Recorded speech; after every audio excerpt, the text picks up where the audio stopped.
সংস্কার না আগে নির্বাচন প্রশ্নে চাপে নেই জাতীয় ঐক্যমত্য কমিশন। সংখ্যালঘু সুরক্ষায় সরকারের পদক্ষেপকে স্বাগত জানালো যুক্তরাষ্ট্র এবং জুলাই আগস্ট আন্দোলনের ঘটনায় 1100 মামলা, চার্জশিট একটিতে। অভিনন্দন ভোরের পাতা প্রাইম নিউজে, সাথে আছি ফারহানা প্রীতি। শুনছিলেন সংবাদ শিরোনাম, এবার বিস্তারিত। জাতীয় ঐক্যমত্য কমিশনের সহসভাপতি ও সংবিধান সংস্কার কমিশনের প্রধান আলী রিয়াজ বলেছেন, সংস্কার না আগে নির্বাচন প্রশ্নে কোনো ধরনের চাপে নেই জাতীয় ঐক্যমত্য কমিশন। আমাদের যে দায়িত্ব দেওয়া হয়েছে আমরা তাই করছি। বৃহস্পতিবার জাতীয় ঐক্যমত্য কমিশনের সংসদ ভবনে অবস্থিত নিজ কার্যালয়ে কথা বলেন তিনি। এর আগে জামায়াতে ইসলামের পক্ষ থেকে সংস্কার প্রস্তাবের লিখিত কপি জমা দেওয়া হয়। জামায়াতে ইসলামের পক্ষ থেকে সংস্কার প্রস্তাব জমা শেষে রাজনৈতিক কোনো চাপে রয়েছে কিনা কমিশন জানতে চাইলে কমিশন সহসভাপতি আলী রিয়াজ বলেন, জাতীয় ঐক্যমত্য কমিশনের প্রধান এই অন্তর্বর্তীকালীন সরকারের প্রধান উপদেষ্টা ডক্টর মোহাম্মদ ইউনূস। সুতরাং চাপের কোনো প্রশ্ন আসে না বা দেখতে পাই না। রাজনৈতিক দলগুলো বলবে তাদের দায়িত্ব সুপারিশ তুলে ধরা, সেটার প্রক্রিয়ায় চলছে। আমরা তাদের দেয়া সুপারিশ নিয়ে আলোচনা করে সংস্কারের জন্য একটা জায়গায় যেতে চাই। সুতরাং আমরা চাপে নেই। গণতান্ত্রিক সরকার গঠনে অন্তর্বর্তী সরকার নির্বাচনকে সর্বাধিক অগ্রাধিকার দেবে এমন জনপ্রত্যাশার কথা ব্যক্ত করেছেন বিএনপির ভারপ্রাপ্ত চেয়ারম্যান তারেক রহমান। বুধবার রাজধানীর ইস্কাটনে লেডিস ক্লাবে এক ইফতার মাহফিলে লন্ডন থেকে ভার্চুয়ালি যুক্ত হয়ে তিনি এই মন্তব্য করেন। অনুষ্ঠানে তারেক রহমান বলেন, একটি রাষ্ট্রে একটি সরকারের মেয়াদ নির্দিষ্ট, কিন্তু দেশের রাজনৈতিক নীতি কিংবা রাজনৈতিক ব্যবস্থাপনা দীর্ঘমেয়াদী। সুতরাং রাজনৈতিক প্রক্রিয়াকে শক্তিশালী ও টেকসই কার্যকর রাখতে জনগণের রাজনৈতিক ও অর্থনৈতিক ক্ষমতায়ন নিশ্চিত করা অত্যন্ত জরুরি।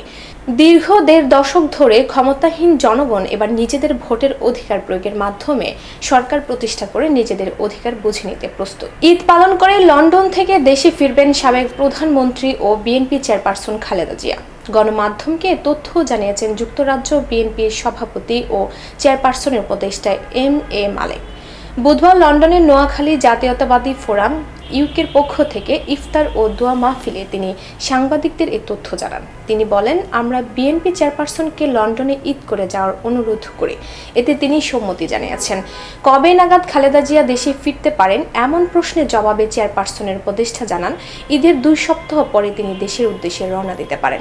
বাংলাদেশের সংখ্যালঘুদের নিরাপত্তা নিশ্চিত করায় অন্তর্বর্তী সরকারের নেয়া পদক্ষেপকে স্বাগত জানিয়েছে যুক্তরাষ্ট্র। স্থানীয় সময় বুধবার সংবাদ সম্মেলনে কথা জানান মার্কিন পররাষ্ট্র দপ্তরের মুখপাত্র টামি ব্রুস। সম্প্রতি ভারতের সংবাদ মাধ্যম এনডিটিভিকে দেয়া এক সাক্ষাৎকারে মার্কিন জাতীয় গোয়েন্দা বিভাগের পরিচালক তুলসী গেবার্ড বাংলাদেশ পরিস্থিতি ও ধর্মীয় সংখ্যালঘু নির্যাতন নিয়ে উদ্বেগ প্রকাশ করেন। এ নিয়ে সংবাদ সম্মেলনে টামি ব্রুসের কাছে জানতে চাওয়া হলে তিনি বলেন, আমরা যে কোনো দেশেই সংখ্যালঘু সম্প্রদায়ের সদস্যদের প্রতি সহিংসতা বা অসহিংসতার ঘটনার নিন্দা জানাই।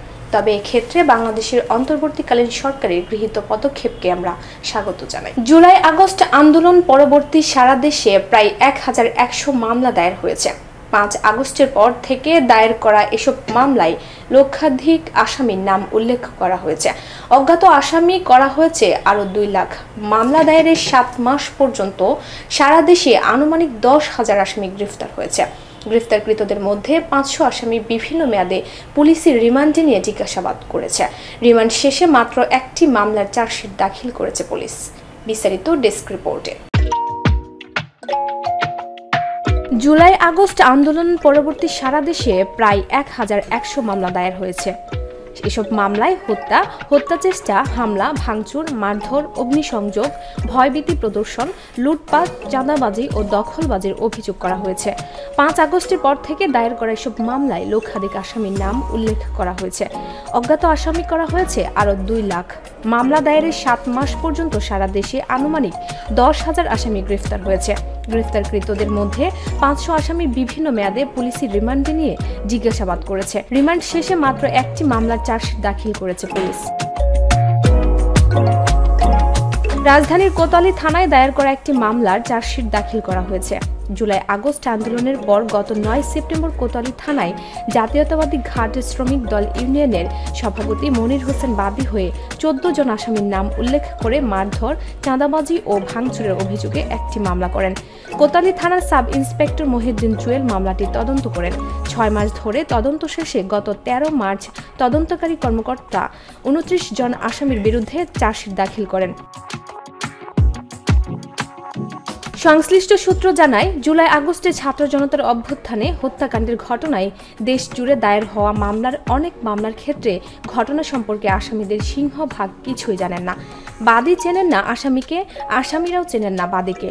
কোনো কোনো ক্ষেত্রে দেখা গেছে বাদী নিজেও ঘটনা সম্পর্কে কিছুই জানেন না, এমনও অভিযোগ উঠেছে। শত শত মানুষকে আসামি করে মামলা দিতে বাদীকে বাধ্য করা হয়েছে। কখনো দেখানো হয়েছে টাকার প্রলোভনও।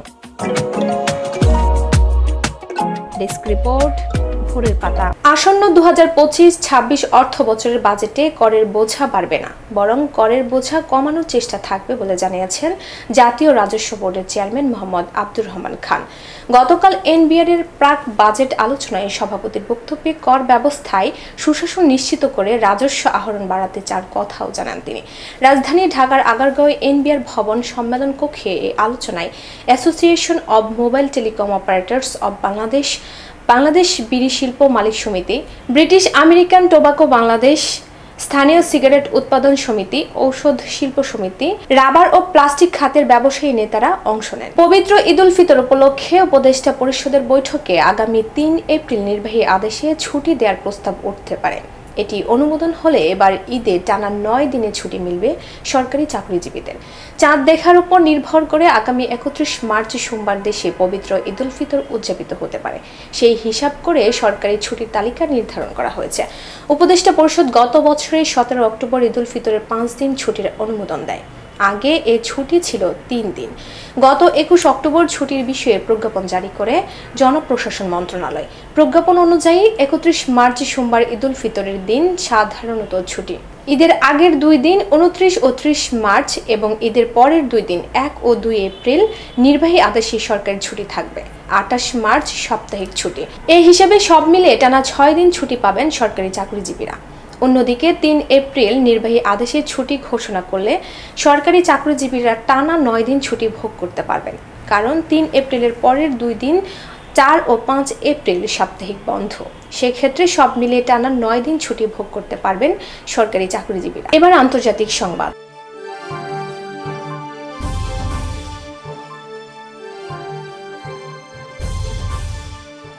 গাজায় বুধবার ইসরায়েলি বাহিনীর হামলায় প্রায় ৭০ ফিলিস্তিনি নিহত হয়েছে। পবিত্র রমজান মাসেও সেখানে বর্বর হামলা চালানো হচ্ছে। গাজায় হামাস নিয়ন্ত্রিত স্বাস্থ্য মন্ত্রণালয় জানিয়েছে, সেখানে মঙ্গলবার থেকে চলা হামলায় এখন পর্যন্ত কমপক্ষে ৪৩৬ ফিলিস্তিনি নিহত হয়েছে। এর মধ্যে ১৮৩ জনই শিশু। গত ১৯ জানুয়ারি ইসরায়েল এবং হামাসের মধ্যে যুদ্ধবিরতি শুরু হয়, কিন্তু যুদ্ধবিরতি ভেঙে মঙ্গলবার গাজায় ভয়াবহ আগ্রাসন চালায় দখলদার ইসরায়েলি বাহিনী। ইসরায়েলি প্রধানমন্ত্রী বেঞ্জামিন নেতানিয়াহু সতর্ক করে বলেছেন, গাজা উপত্যকায় হামাসের বিরুদ্ধে তীব্র যুদ্ধের পাশাপাশি অধিকৃত পশ্চিম তীরে ইসরায়েল বৃহত্তর এবং শক্তিশালী হামলা চালাতে পারে। এবার বিনোদনের সংবাদ।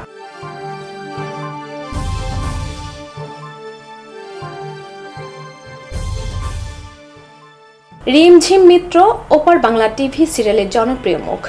প্রায় ২ দশকেরও বেশি সময়ের কেরিয়ার তার। কাজ করেছেন একাধিক নাটক ও টেলিফিল্মে। বর্তমানে একটি বহুল প্রচারিত টিভি সিরিয়ালের খলনায়িকার চরিত্রে অভিনয় করেছেন তিনি।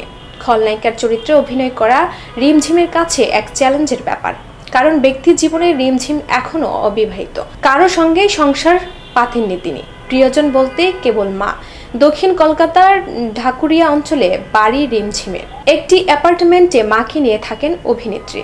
সেই রিমঝিমের কাছে একবার এসেছিল বিয়ের প্রস্তাব, তবে সেটা যেন তেন প্রস্তাব নয়, ডাকাত দলের প্রস্তাব। সম্প্রতি শাশ্বত চট্টোপাধ্যায়ের সঞ্চালিত একটি টক শোতে এসেছিলেন তিনি। জানিয়েছেন, ডাকাতের থেকে বিয়ের প্রস্তাব পেয়েছিলেন। এবার খেলাধুলার সংবাদ। তৃতীয়বারের চেষ্টায় কৃতকার্য হলেন সাকিব আল হাসান।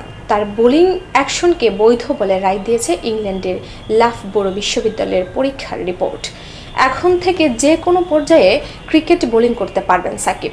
গত বছর সেপ্টেম্বর প্রথম সাকিবের বোলিং অ্যাকশন নিয়ে প্রশ্ন ওঠে। ইংল্যান্ড কাউন্টিতে সারের হয়ে বোলিং করতে গিয়ে অ্যাকশন নিয়ে প্রশ্নবিদ্ধ হন তিনি। ফলে England and Wales cricket board যে কোনো পর্যায়ে ক্রিকেটে সাকিবের বোলিংয়ের উপর নিষেধাজ্ঞা দেয়। এরপর এই লাফবোরো ল্যাবে প্রথমবারে বোলিংয়ের পরীক্ষা দেন সাকিব। সেই পরীক্ষার রিপোর্ট আসে নেতিবাচক, অর্থাৎ অকৃতকার্য হলেন তিনি। দ্বিতীয়বার পরীক্ষা দেন ভারতের চেন্নাইয়ে। সেই পরীক্ষায়ও সুসংবাদ পাননি সাকিব। সর্বশেষ তৃতীয়বার পরীক্ষা দিলেন সেই লাফবোরো বিশ্ববিদ্যালয়ের লেবে। এবার সেখান থেকে সুসংবাদ পেলেন তিনি। সংবাদ শেষ করার আগে শিরোনামগুলো আরও একবার। সংস্কার না আগে নির্বাচন প্রশ্নে চাপে নেই জাতীয় ঐক্যমত্য কমিশন। সংখ্যালঘু সুরক্ষায় সরকারের পদক্ষেপকে স্বাগত জানালো যুক্তরাষ্ট্র। এবং জুলাই আগস্ট আন্দোলনের ঘটনায় 1100 মামলা, চার্জশিট একটিতে। এই ছিল আজকের ভোরের পাতা প্রাইম নিউজ। সারা দেশের সর্বশেষ আপডেট পেতে চোখ রাখুন ভোরের পাতায়। ধন্যবাদ।